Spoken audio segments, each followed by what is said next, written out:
research, especially in social science. How social science research differ from scientific research. How to identify a problem in social science subject, research problem in social science subject. Then the different types of designs, especially in the sampling design, hypothesis testing, and formulation and testing, and how to prepare a good questionnaire with the variables. Normally, the researcher has to select through literature review. So within 2.5 hours, I can finish this much portion of research methodology. So earlier, I delivered talk on application of statistical techniques in research for testing of hypothesis, multivariate analysis.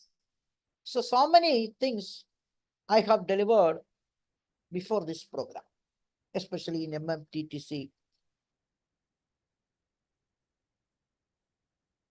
See, we all know what is research. So here, I explain the meaning of the term research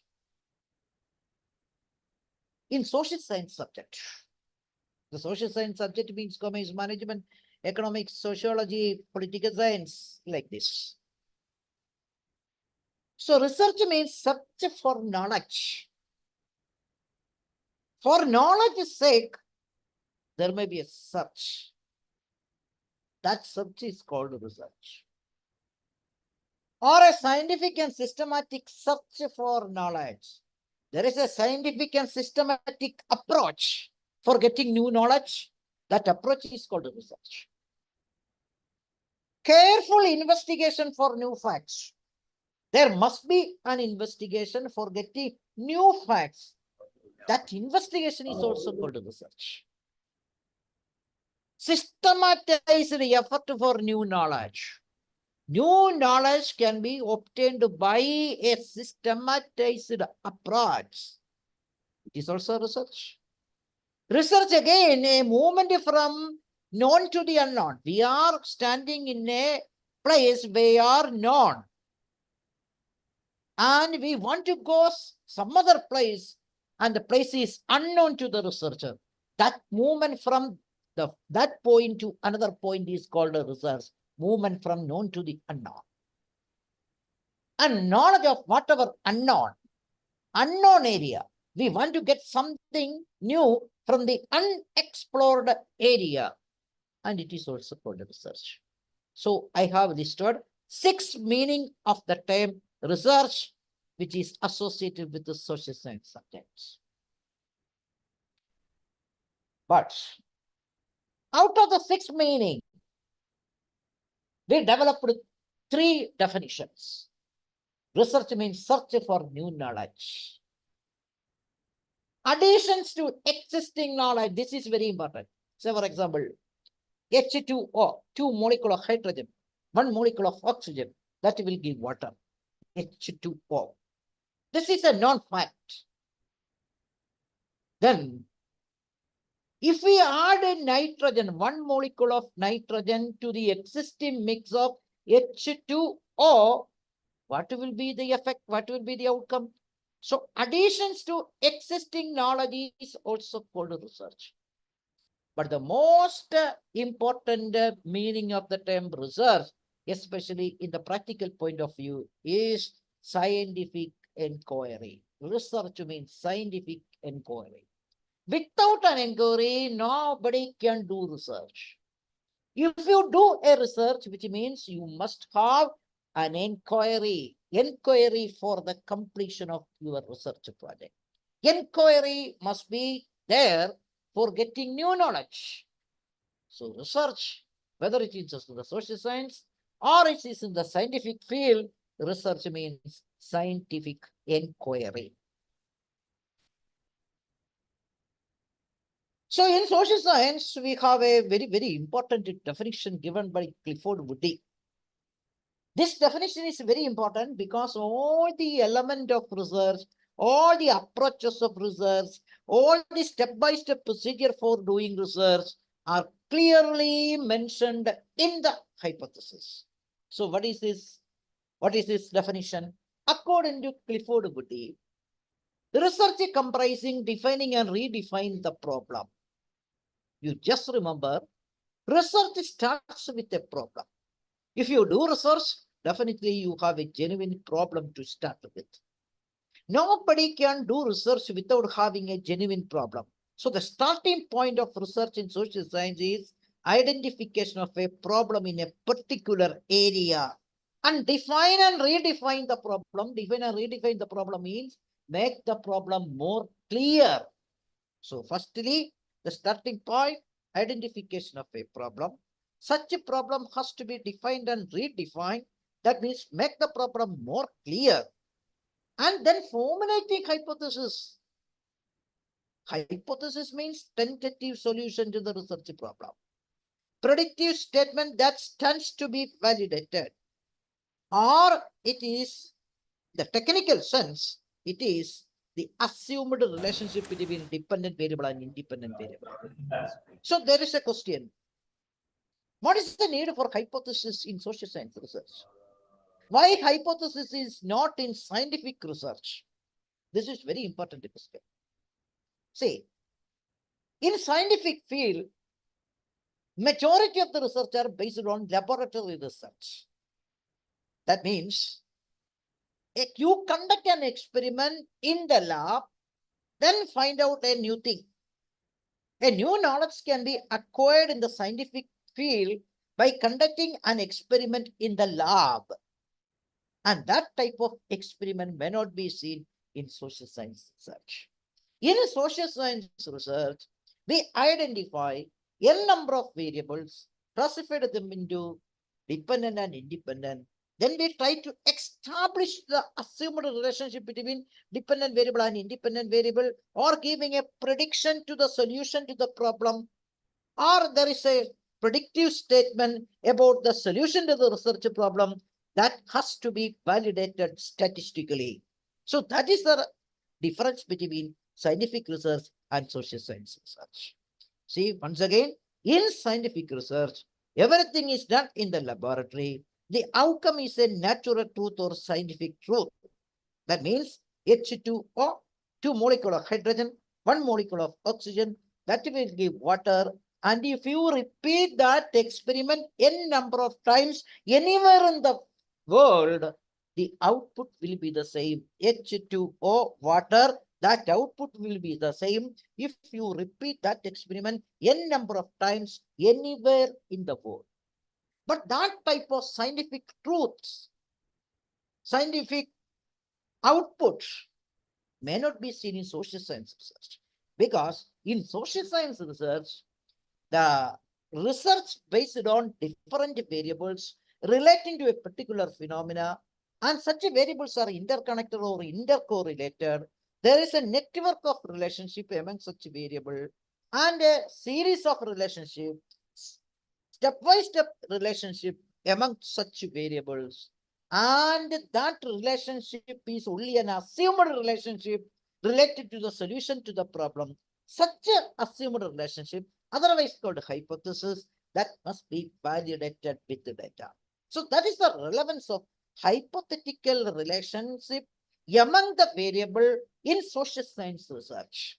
So the starting point, identify a problem from a particular research area, define and redefine such a problem, make the problem more clear, and formulating hypothesis. That is very important in social science research. What is hypothesis? Hypothesis means assumed solution to the research problem. In the technical sense, there is an assumed relationship between dependent variable and independent variable. So all these process, all the 3 steps, identification of a problem, make the problem more clear, define and redefine the problem, then formulating hypothesis, which require extensive literature review.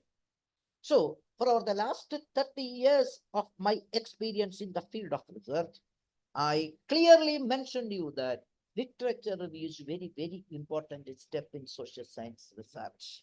Without sufficient literature review, you can't identify a genuine research problem to start the research and make the problem more clear only through literature review and formulation of hypothesis with the different types of variable, maybe dependent variable and independent variable. Such variables are to be identified through literature review. So that is why literature review is very, very important step in social science research.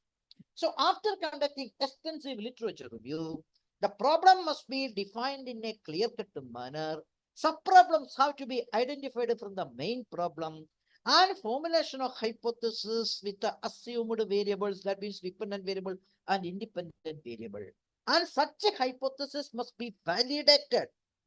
And whether it is true or not, that must be proved. And for that purpose, we need data. That means collecting, organizing, evaluating, and analysis of data. So data has to be collected and get the data analyzed only for testing of the hypothesis or validate the hypothesis statistically. Then testing of the hypothesis, which means there may be the acceptance of hypothesis or rejection of hypothesis. Based on the acceptance and rejection of hypothesis, we have certain interpretation. Interpretation is used for generalizing the behavior of the research problem, and that must be concluded. That means conclusion. And finally, the findings, conclusion must be reported to the stakeholders of research. So all the definitions are, all the step-by-step procedures are included in the one definition given by Clifford Woody. So what are the process of research? The starting point of research is identification of a problem in a particular area. Define and redefine the problem. That means make the problem more clear. Then formulation of hypothesis with a dependent variable and independent variable. All these requires extensive literature review. Fourth step, literature review. Then the hypothesis must be validated, and for that purpose we collect data, and the data shall be organized, then evaluating the data and analyzing the data with appropriate statistical method, and the testing of the formulated hypothesis, and acceptance or rejection of the hypothesis or validate the hypothesis. Then we might have an interpretation. Interpretation is used for generalization of the things, and finally such findings, conclusions, and recommendation must be reported. Then only it will be useful to the stakeholders of the research. So all the steps involved in the research is clearly mentioned in this definition. So that is why this definition is very, very important for research in social science subjects.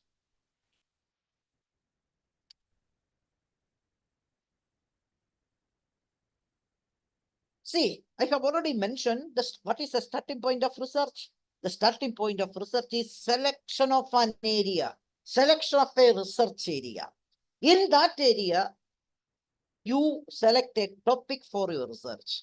In that topic, you identify a problem. From the problem, you identify a number of sub-problems. All these requires literature review. So literature review is very, very important. So for example, I want to do research in the area of finance. So the area of research is finance.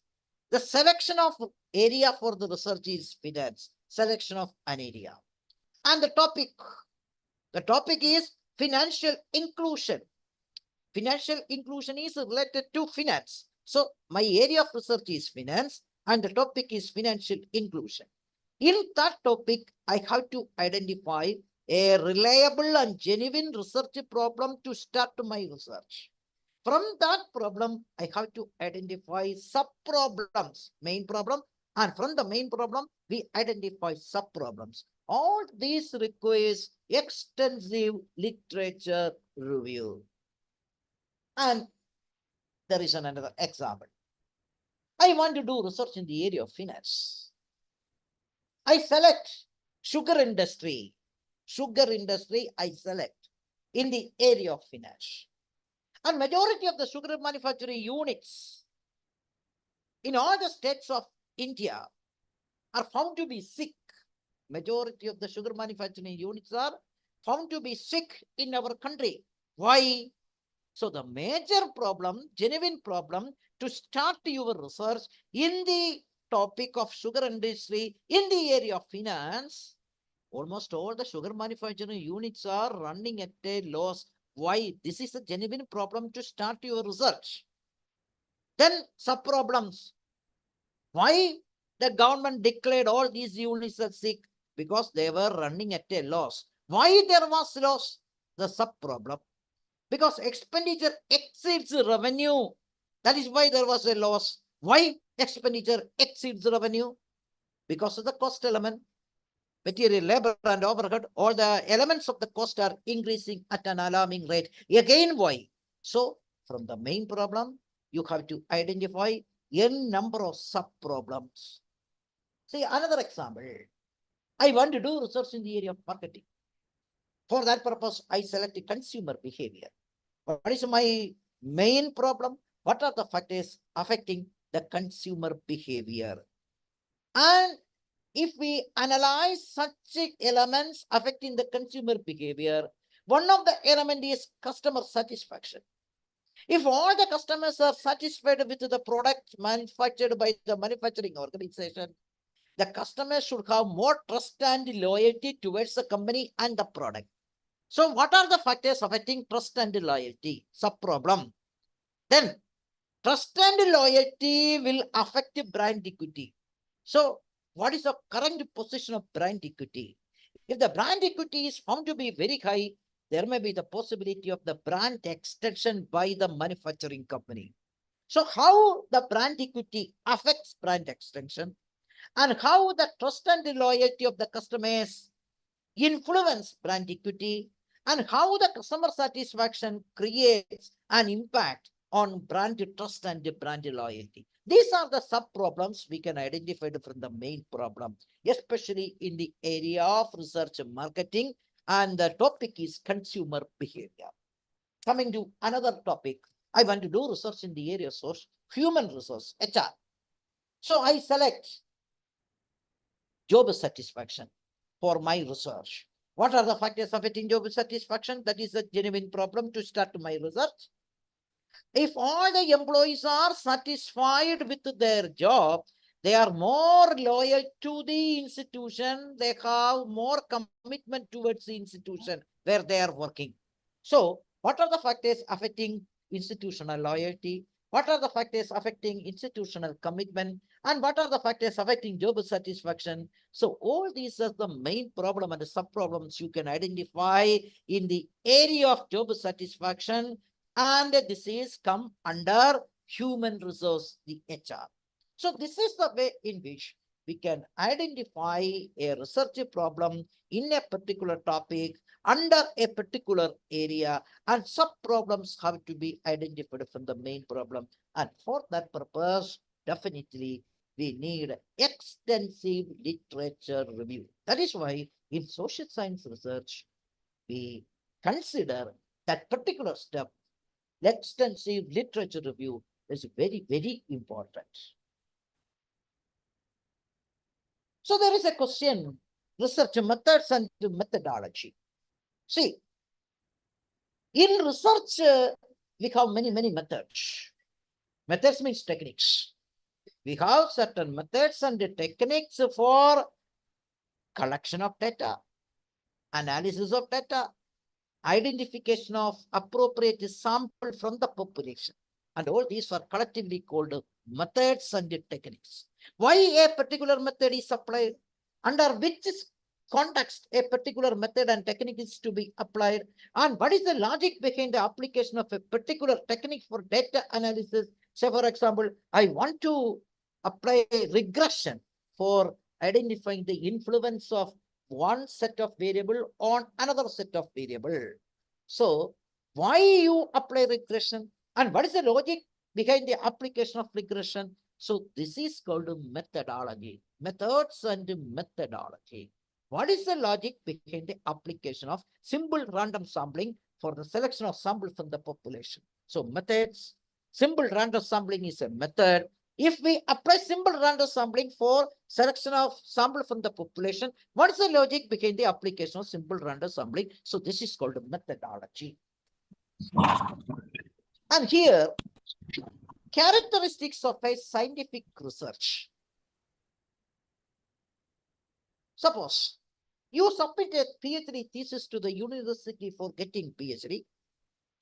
The thesis is valued by 3 or 4 adjudicators appointed by the university, and the examiners send the reports to the university, and after getting reports from the examiners, the university decided to conduct the viva, and any one of the examiner will conduct the viva, and after conducting the viva, the thesis is recommended for the university to award PhD to the candidate. So this is the research process for getting PhD from a university.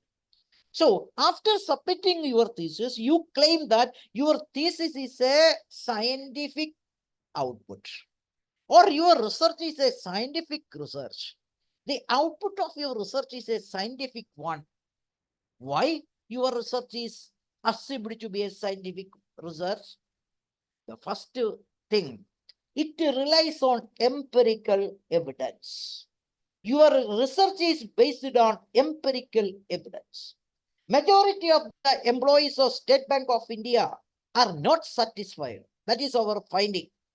When we consider the job satisfaction of the employees of State Bank of India, our research output, research finding is like this. Majority of the employees are not satisfied in their job in the State Bank of India.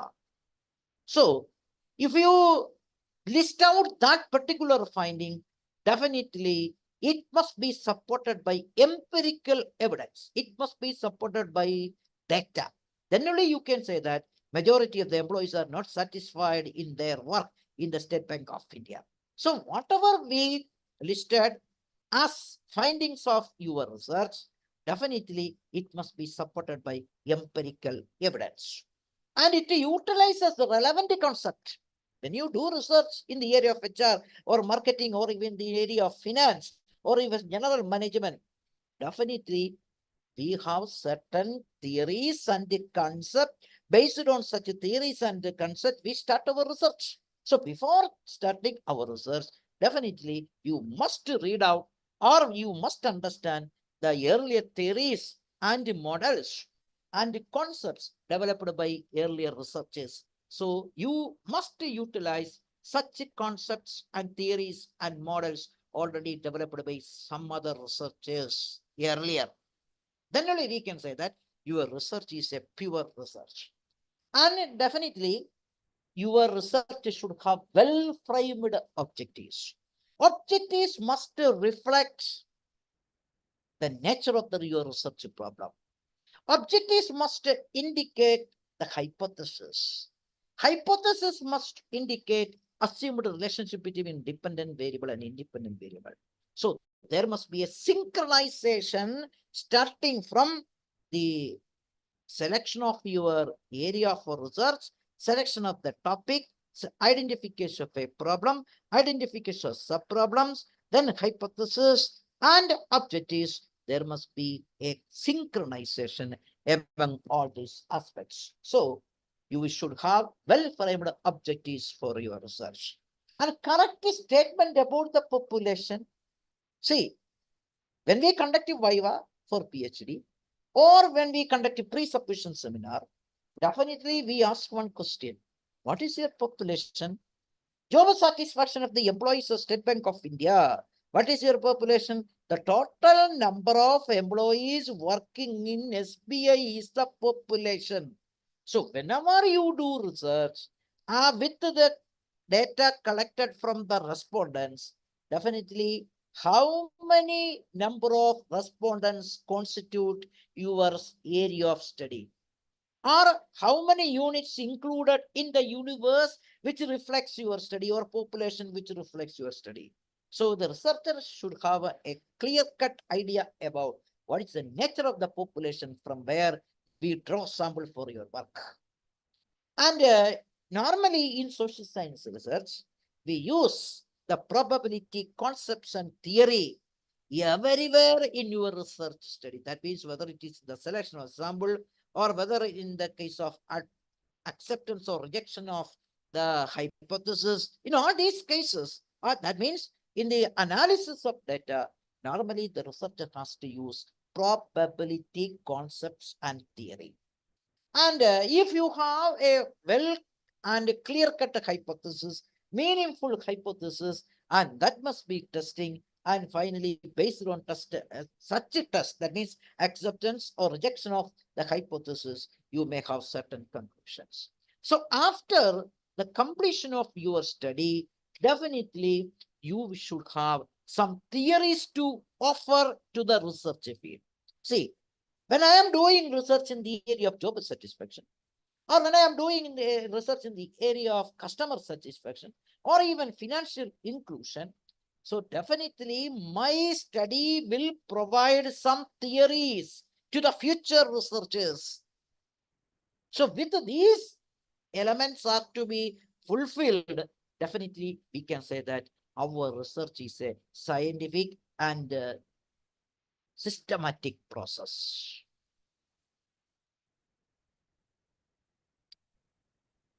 See, this is very, very important in social science research. Independent variable and dependent variable.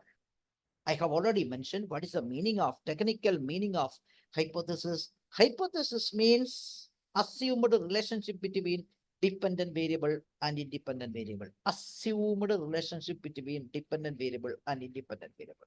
So for example, demand is a function of price. Demand is the outcome.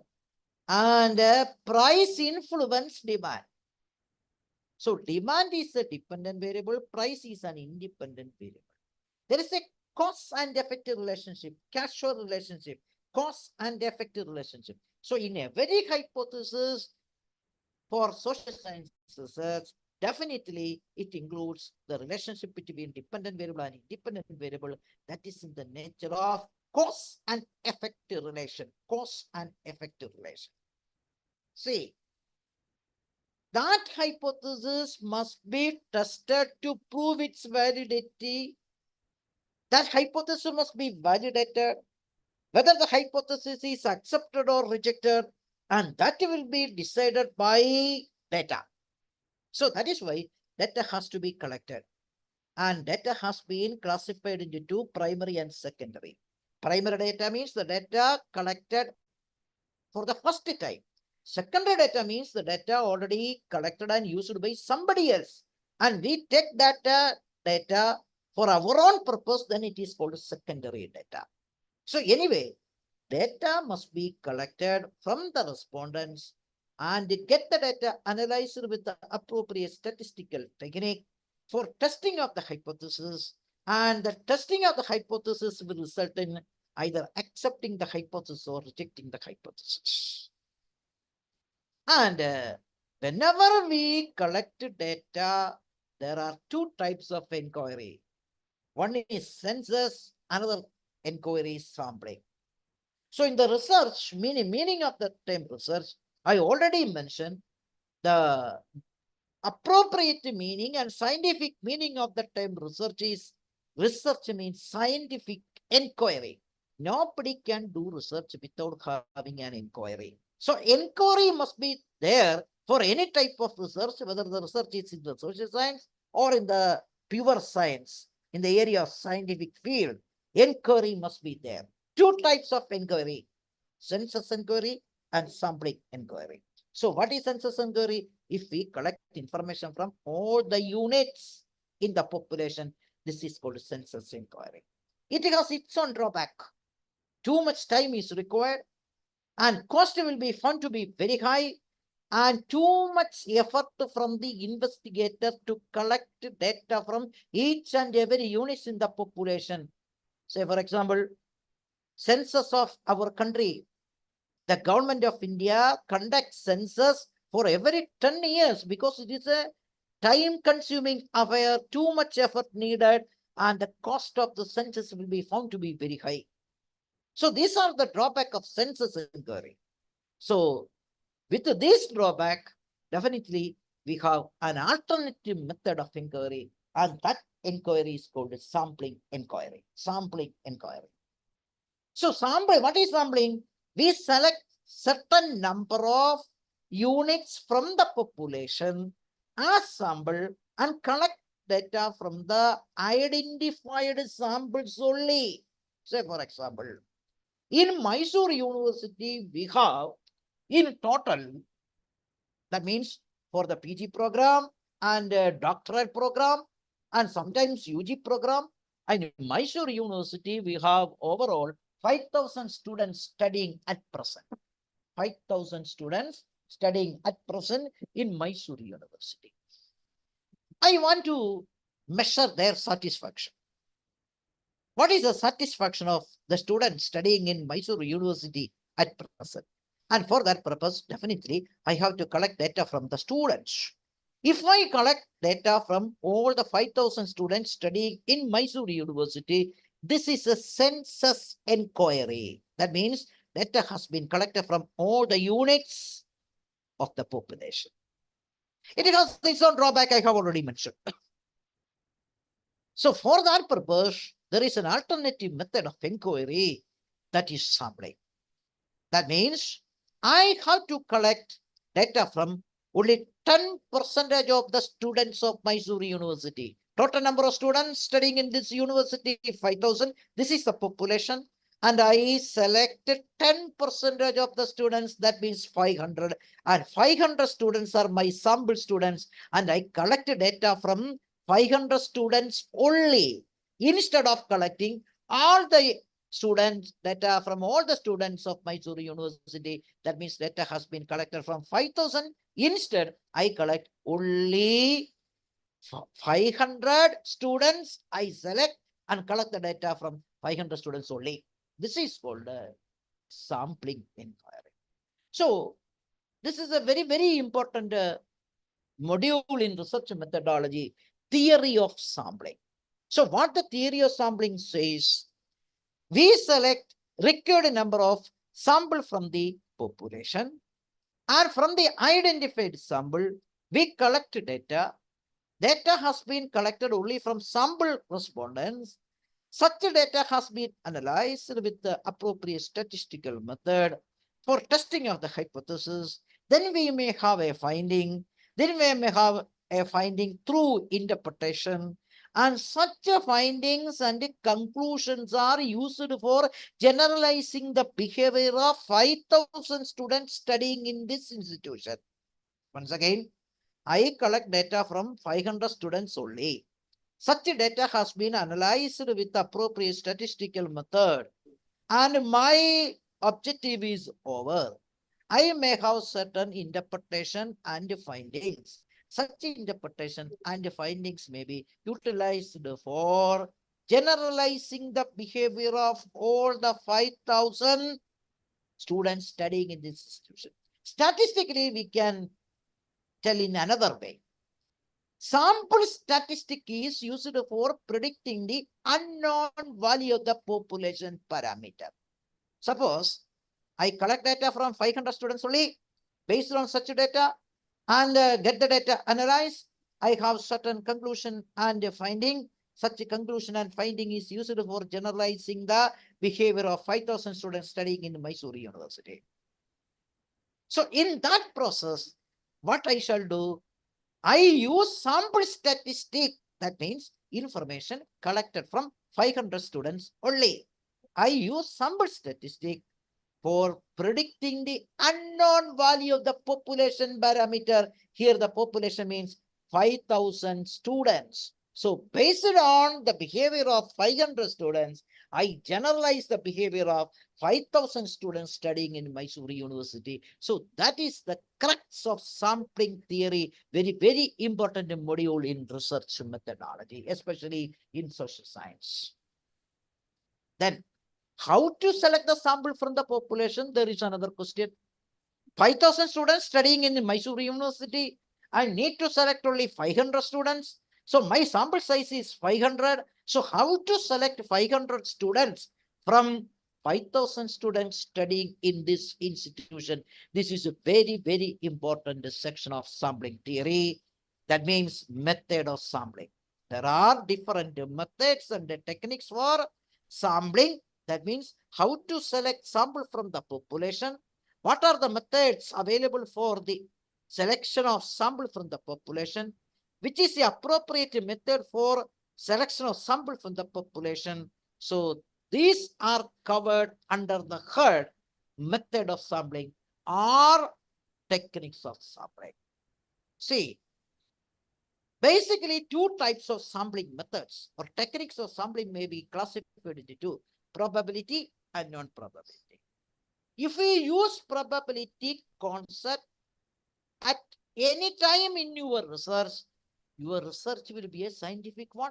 Application of probability concepts and theory at the time of selection of sample or at the time of analysis of data for testing of the hypothesis, definitely your research is a scientific research.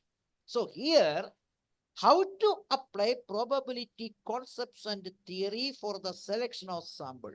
So that is why the method of sampling, the techniques of sampling are classified under two heads: probability and non-probability. So probability sampling means application of probability concepts and theory at the time of selection of sample from the population. If you do not apply probability theory concepts for selection of sample, such methods are called non-probability sampling methods. Anyway, when we collect the data from the respondents, sampled respondents, definitely the data has to be analyzed with appropriate statistical technique for testing of the hypothesis. And for that purpose, the analysis may be classified into three: univariate analysis, bivariate analysis, and multivariate analysis. So mainly we have three types of analysis of data: univariate, bivariate, and multivariate. So what is univariate? You have only one variable in your hand. Your data is related to one variable only. Say, for example, if you are given the sale of a product of a manufacturing company for the last 30 days, you are given only sales. No other variables, no other data has been given to you. So with this data relating to the sale, you do the analysis. This is called a univariate analysis.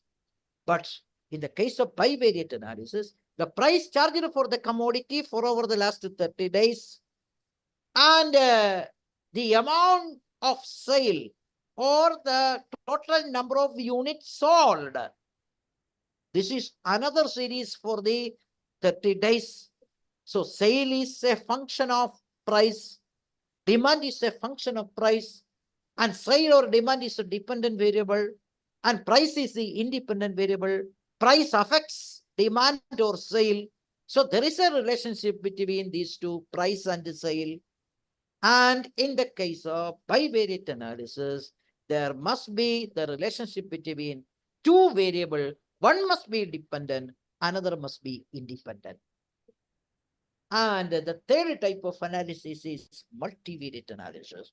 So what is multivariate analysis? In the case of multivariate analysis, we have one dependent variable and more than one independent variable. Say, for example, job satisfaction of employees. Job satisfaction of employees is a function of n number of variables. So job satisfaction is the outcome. Therefore, job satisfaction is the effect. And job satisfaction is a dependent variable, which is influenced by salary, one independent variable. Better working condition, another independent variable.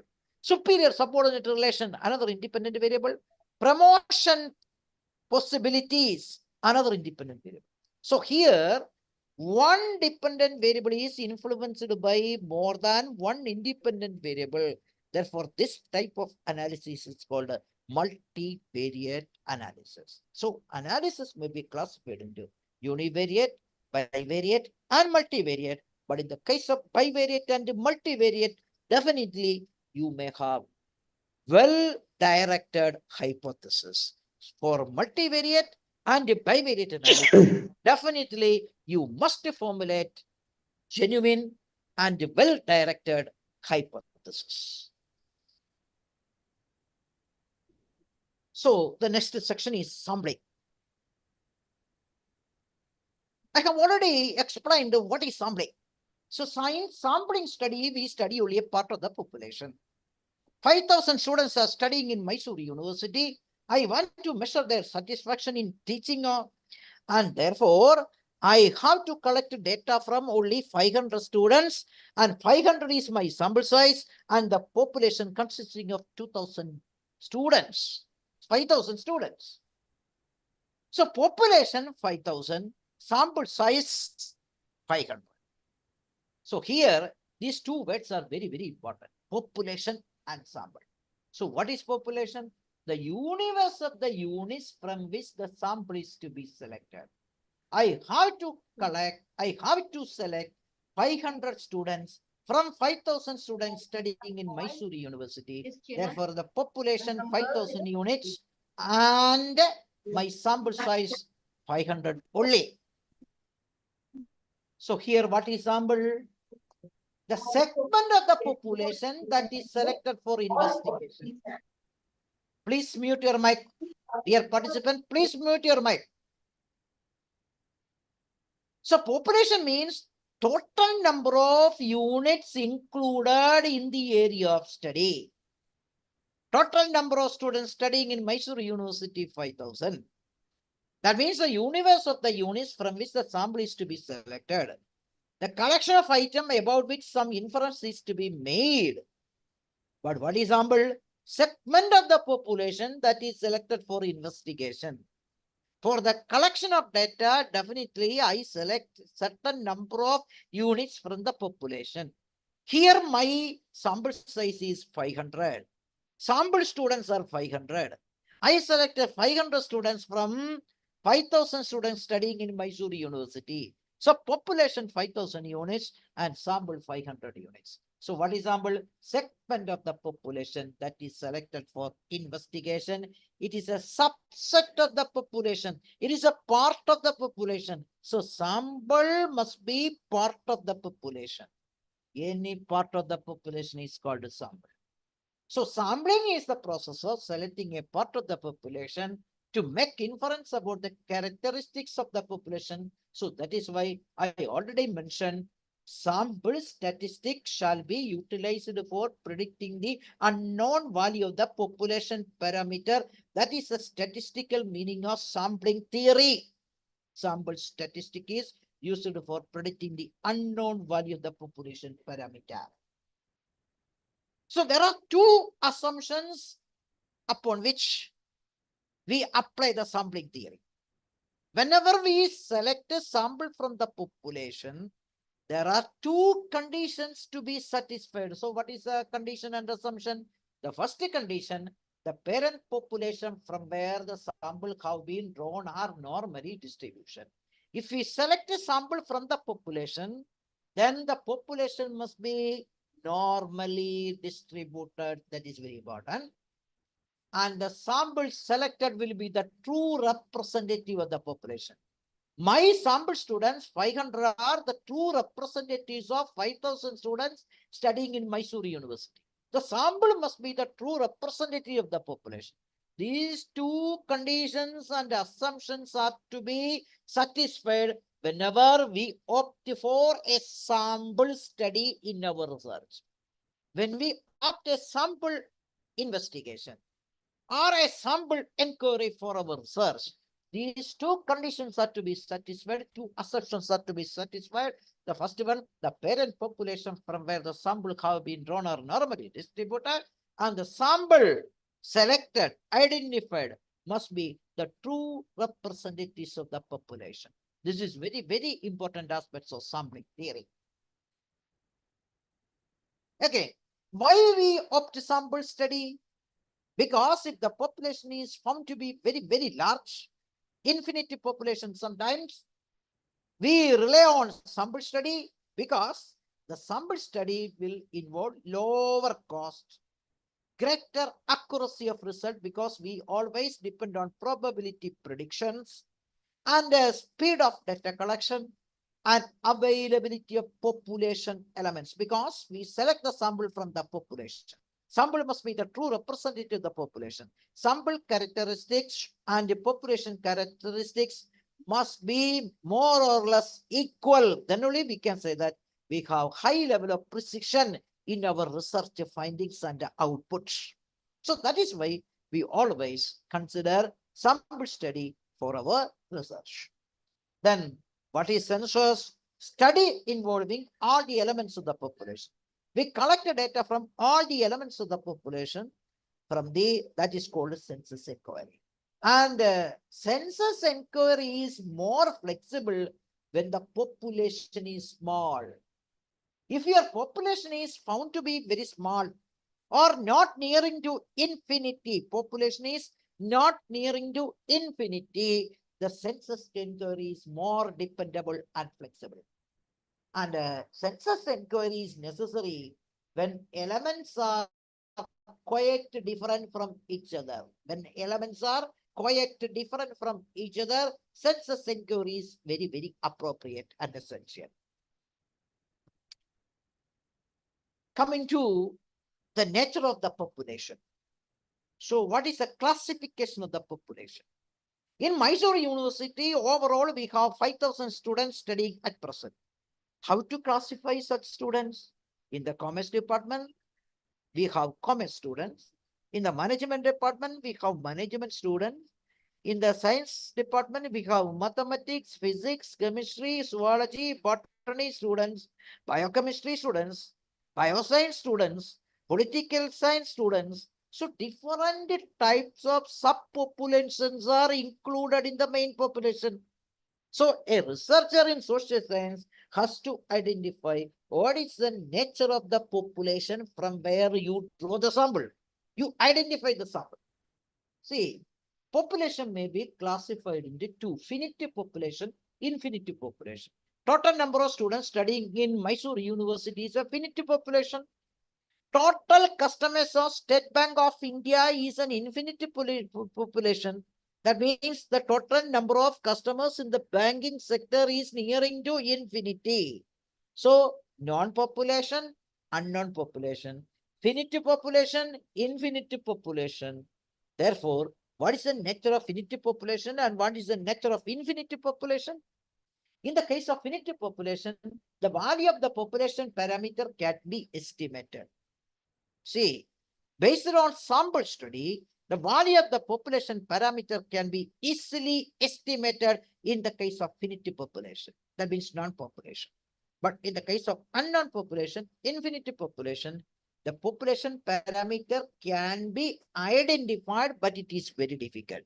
So that is the difference between finite population and infinite population, or non-population and unknown population. The perfect example for finite population and infinite population is total number of students studying in Mysore University, the finite population.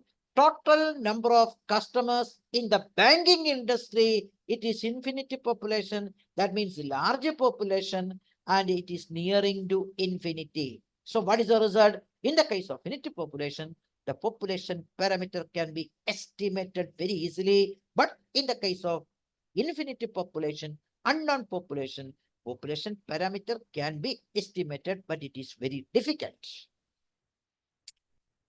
Again, type of population, homogeneous and heterogeneous. See, in the case of homogeneous population, the characteristic features of the population is almost the same. The characteristic features and the behavior of all the units in the population are same. Say, for example, total number of students studying in Commerce Department of Mysore University. Total number of students, that means PG students and research scholars in the Department of Commerce of Mysore University. This is a homogeneous population. The behavior, the topic they learn are almost the same. So the units, their behavior, and all the characteristics are the same. Then only we can say that this is a homogeneous population. But total number of students studying in Mysore University may be commerce students, management students, physics students, chemistry students, economic students, then the political science students, different types of students, different characteristics, different needs, different behavior. Therefore, this is a heterogeneous population. That means a population where we can have different categories of groups, different categories. Then we can say that such a population is a heterogeneous population. Then what is a good sample? Instead of collecting information from 5,000 units or 5,000 students of Mysore University, I select 500 students only, then collect the data. So whether my 500 students are reliable as a good sample? Yes, because when we opt sample inquiry, two very important things are kept in your mind. One is accuracy and another is precision.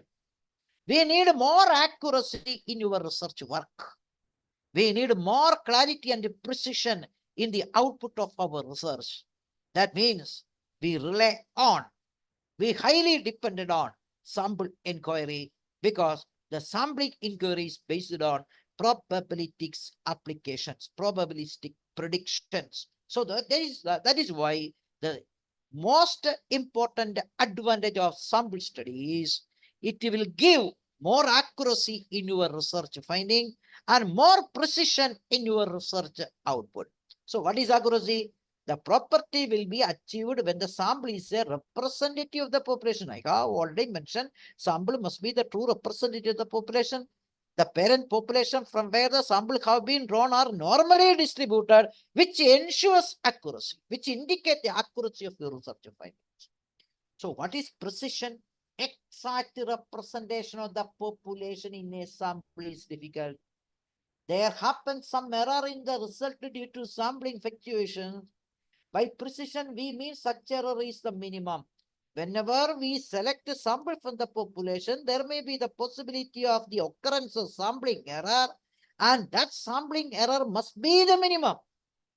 We can't completely eradicate the sampling error. We can't define the occurrence of sampling error. Sampling error must be occurred whenever we select sample from the population. But that sampling error must be kept as minimum. So that is why it is called more precision. And techniques of sampling, that is very, very important. And the methods and the techniques of sampling are classified under two heads, non-probability sampling and probability sampling. And in the case of probability sampling, we select the sample based on the application of probability concepts and theory.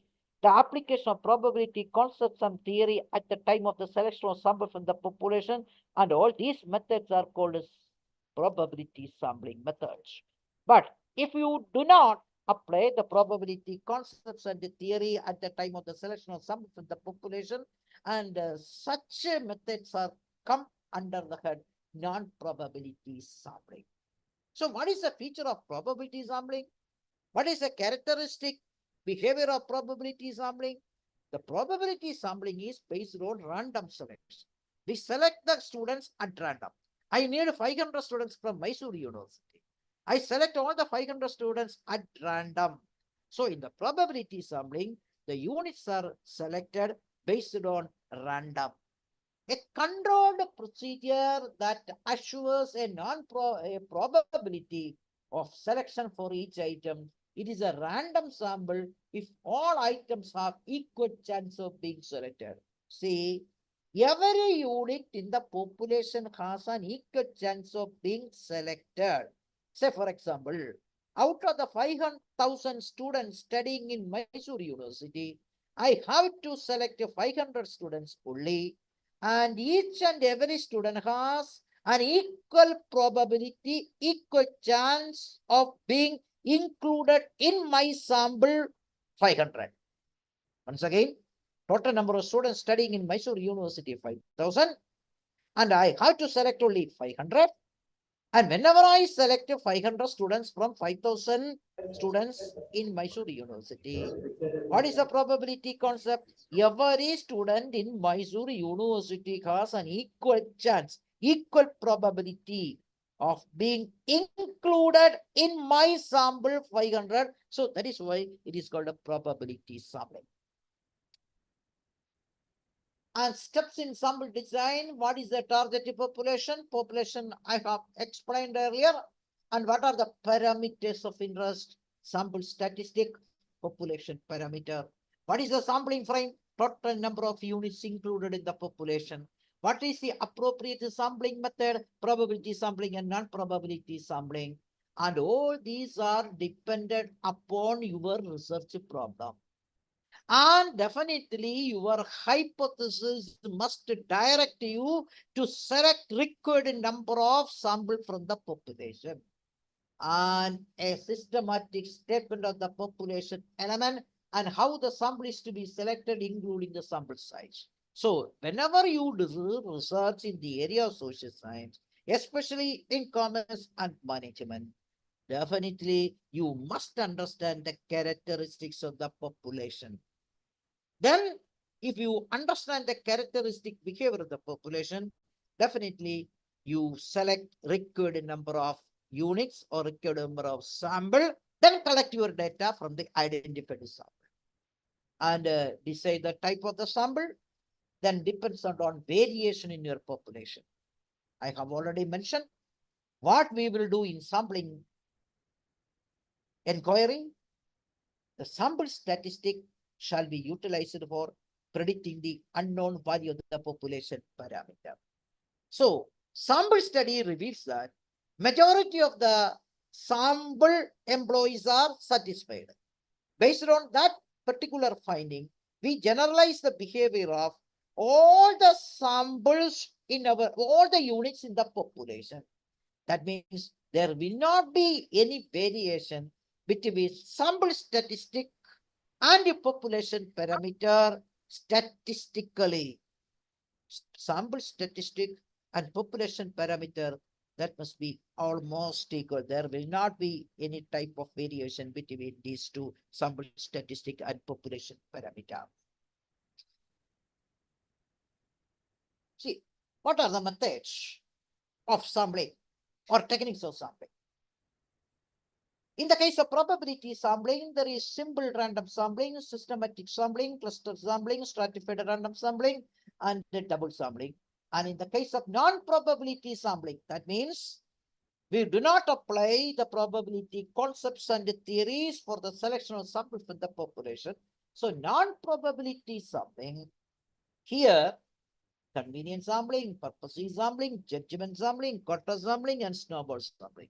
All these sampling techniques come under non-probability, but simple random sampling, systematic random sampling, cluster sampling, stratified random sampling, double sampling always come under probability sampling, where we select the units from the population based on the application of probability concepts and theory and principles. That otherwise, it is a random selection of sample from the population. So that is why such methods come under the head probability sampling. And we will discuss one by one each and every sampling method. Coming to simple random sampling. Simple random sampling. And this method is applied in three very important circumstances. So whenever the population is finite or small, definitely we can apply simple random sampling. So for example, 5,000 students are studying in Mysore University. 3,000 customers are for one product in a market. And the price of shares of a company in the stock exchange for the last 6 months, these are the finite population. The population is very small, then only we can apply the simple random sampling. And the next condition, the population must be homogeneous. There is no heterogeneity in the population. And the characteristic features and behavior of all the units in the population are similar, then only we can say that this is a homogeneous population. And availability of source list, that means you will have a complete list of units in the population in your hand. That means availability of source list. If all the three conditions are to be satisfied, then only we can apply simple random sampling for the selection of the sample from the population. So how to select the sample? By using simple random sampling, by conducting a lot, or by using random numbers? Definitely we can select required number of sample from the population, provided the population must be small or finite, and it must be homogeneous, and availability of the source list is with the researcher. Then only we can apply simple random sampling. See, stratified random sampling. So the stratified random sampling is applied when the population is heterogeneous. So many groups are included in the population. That is why the population is heterogeneous. And if the population is heterogeneous, in order to ensure homogeneity, we divide the entire population into different groups. Each group is called strata. See, the entire population is divided into different subunits, and each unit is called strata. So here, the entire heterogeneous population is divided into strata 1, strata 2, strata 3, and strata 4. From each strata, strata means group, we select a required number of sample at random. So my sample size, total sample size, is represented by the sample from the first group, strata 1, sample from the second group, strata 2, and strata 3, and strata 4. So we select sample, required number of sample from each strata or group. The entire sample size is from different groups. This is called stratified random sampling, provided this method is applied only when the population is heterogeneous, and we divide the entire heterogeneous population into different subgroup. Each group is called strata. So this is the application of stratified random sampling for the selection of sample from the population. Next, cluster sampling. So cluster sampling, the characteristic features and behavior of the population, the biggest population, is almost similar. We divide the biggest population into different group. Here the group is called a cluster. The cluster and the behavior and features of one cluster is almost similar to the second cluster. Here the population is divided into 5 clusters. The characteristic features and the behavior of all the units in all the clusters are almost the same. So in this method, we select 1 or 2 cluster at random. Say for example, I have to select cluster 2 and cluster 4 at random. Out of the 5 cluster, I select cluster 2 and cluster 4 at random, and all the units in the cluster 2 and cluster 4 will become my samples for our study. Cluster 2 and cluster 4 I selected at random, and all the units in my cluster 2 and cluster 4 will become my sample size. That means by random selection, I will not consider cluster 1, cluster 3, and cluster 5.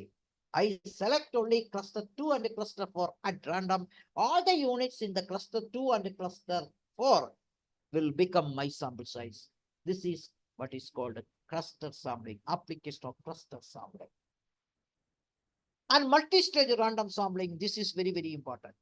And this method is applied only when the population is found to be very large. When the population is found to be nearing to infinity, definitely we can apply multi-stage random sampling. This is a condition under which multi-stage random sampling has to be applied. Say, for example, customer satisfaction of public and private sector banks in Karnataka. Here, the example is Kerala. Customer satisfaction of public and private sector banks in Karnataka. So, for example, large number of customers for public and private sector banks in Karnataka. The population is very large. Population is nearing to infinity. Therefore, we divide the Karnataka into 3 regions: south, central, north. From each region, you select one district. From Karnataka, you select Mysore, then another Hosur, another Hubli. 3 districts you select. From each district, you select one public sector bank, one private sector bank. So from Mysore, you select one public sector bank, one private sector bank. From Hubli, one private sector bank, one public sector bank. From Hosur, one public sector bank, one private sector bank. Then for each bank, you select one branch only. That means you select the SBI from Mysore. Again, you select one branch of SBI from Mysore, one branch of Federal Bank or any other bank, Catholic Syrian Bank from the Mysore. So likewise, from each district, you select one branch of private sector and public sector bank, which means the biggest population or the population nearing to infinity is subdivided into a smallest population called a targeted population. From the target population, you select the required number of sample for your study. See, the population is very large, population is nearing to infinity, and the biggest population is divided through different stages: first stage, second stage, third stage. Through different stages, you divide the entire population into a targeted population, but you select the sample from the targeted population only. So this is the application of multi-stage random sampling. See, systematic random sampling, systematic random sampling. What are the conditions for the application of systematic random sampling? The first condition, population must be clear. Population must be known to the researcher. Population must be finite. And you select the first sample at random. Whenever you select the first sample, you apply the application of probability concepts and theory. That means selection of the first respondent at random. And remaining samples were selected at regular intervals. Say, for example, women gynecologists, total number of women gynecologists working in Kerala, 1,500. Out of the 1,500 women gynecologists, we select 300 gynecologists as sample only. Out of 1,500, we select 300 only. Therefore, the sample interval is 1,500 divided by 300 is equal to 5. 1,500 divided by 300 is equal to 5. And from the list of 1,500 gynecologists, we select one gynecologist at random. It is a 10th gynecologist in the list. Therefore, the second gynecologist will be the 15th because the sample interval is 5. And we need the 20th gynecologist in the list. Again, the sample interval is 5. Next, we select 25th gynecologist. So likewise, we select 300 required gynecologists from 1,500 gynecologists by considering the sample interval of 5. But we have another methods come under non-probability sampling. The first one, convenience sampling, judgment sampling, purposive sampling, and all these are dependent on the discretion of the researcher. Selection of sample from the population is the discretion of the researcher. That means when I select 500 students from Mysore University, I purposefully enter into the commerce department and select all the students. Purposefully enter into management department and I select all the students of management department. This is my convenience. This is my judgment. It is my purposive. That means the selection of the units from the population is purely the discretion, judgment of the researcher. and there will not be the application of probability concept for the selection of the sample from the population, which means the samples are selected from the population, not at random.